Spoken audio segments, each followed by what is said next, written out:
et siis tervise alt Tuuluse supermarketist on ka selline pärastlõuna ja siit on selle oma shoppinguga välja saamine võtab tunduvalt kauem aega kui mingi lennujaama check-inid või turvaväravad. Ja autoga parkides saab siin siis 100 peso, auto parkimine allkorrusel maksab 100 pesot ja ma saan sellesse 100 pesose voucheri, see on siis enam-vähem 2 eurot. Ja nüüd ma võiksin ju sellesse midagi osta, aga ma vaatan, et need järjekorrad on nii pikad, et parem ei osta midagi. Aga asi on huvitav.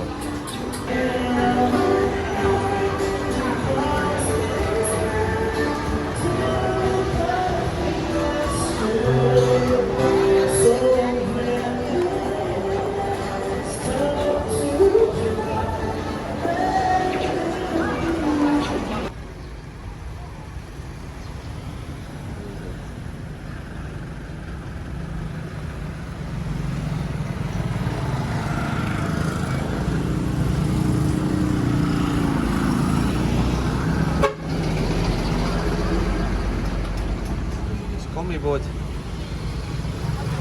saab vist vett osta.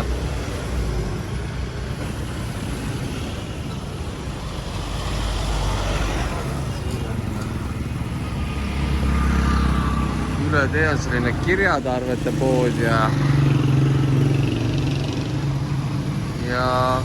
kullari.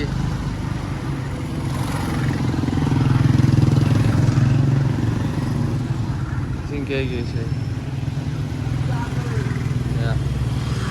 Pennil on süüa pandud.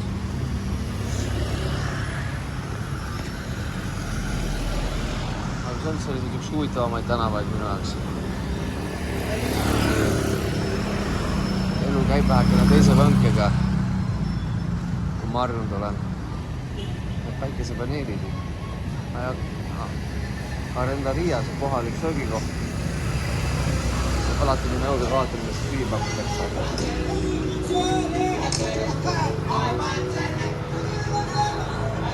Suppi. Teistsugust suppi.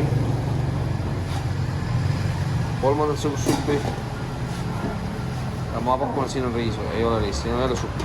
Erinevad supid kõik. Huvitavad. Jah.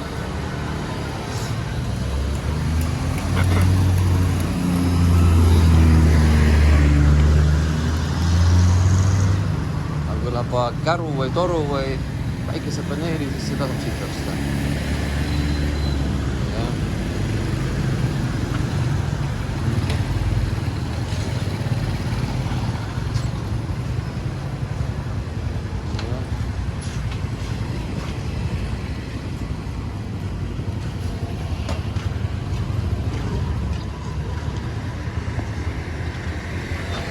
Ja siia mitte mingil juhul mitte minna, kui ei ole autoriseeritud. Ma uurima vähekene, kuidas on siin autoriseerida.